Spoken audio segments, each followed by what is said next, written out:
Työmenetelmien, välineiden ja materiaalin hallinta. Kohdat 2.1 ja 2.2.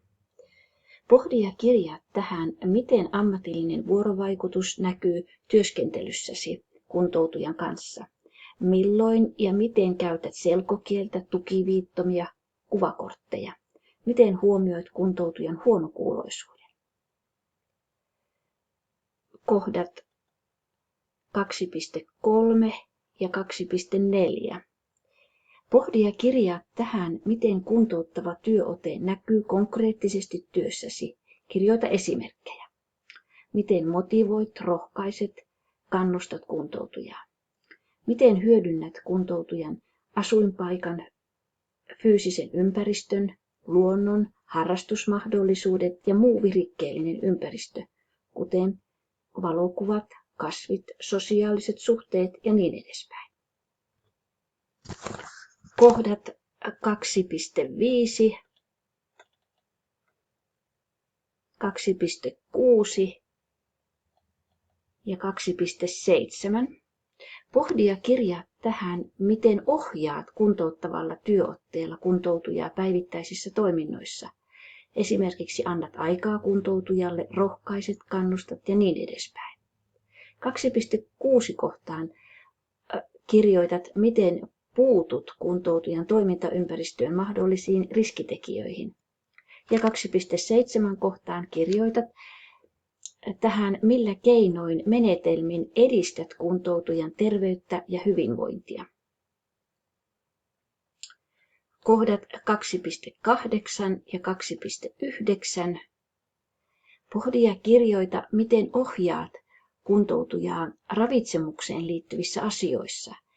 Selvitä esimerkiksi, miten asiakas syö, muun muassa ateriarytmi, lautasmalli, energiansaanti ja IPM-arvo.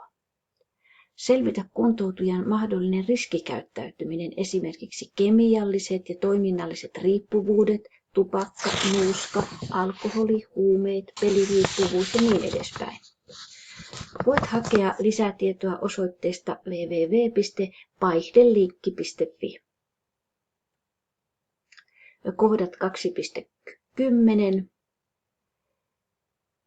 Pohdi ja kirjoita, miten suunnittelet, toteutat ja arvioit ryhmäohjaustilanteen.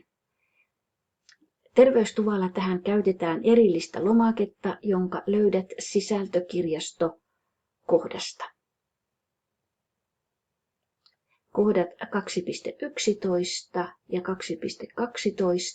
Pohdi ja kirjoita, miten huomioit taiteen, kulttuurin ja esteettisyyden kuntoutujan toimintakyvyn tukemisessa. Kohdat 2.13. Pohdi ja kirjoita, mitä terveysliikunta tarkoittaa kuntoutujasi kohdalla ja miten ohjaat häntä terveysliikuntaan. Kohdat 2.14 ja 2.15. Pohdi ja kirjoita, mitä apuvälineitä kuntoutujallasi on, osaako hän käyttää niitä ja onko ehkä tarvetta uusille apuvälineille. Huomioi myös apuvälineiden huolto. Selvitä itsellesi apuvälineiden jakelukanavat. Miten ohjaat kuntoutujaa teknologian käytössä, esimerkiksi puhelin, turvaranneke, televisio ja niin edespäin.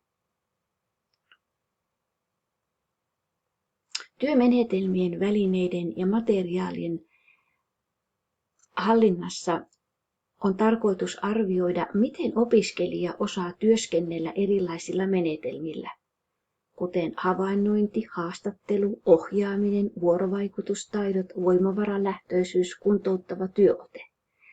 Miten opiskelija osaa käyttää työhönsä kuuluvia työvälineitä, esimerkiksi toimintakykymittarit, terveysliikuntamateriaali, verkostokartta, erilainen virikemateriaali ja niin edespäin.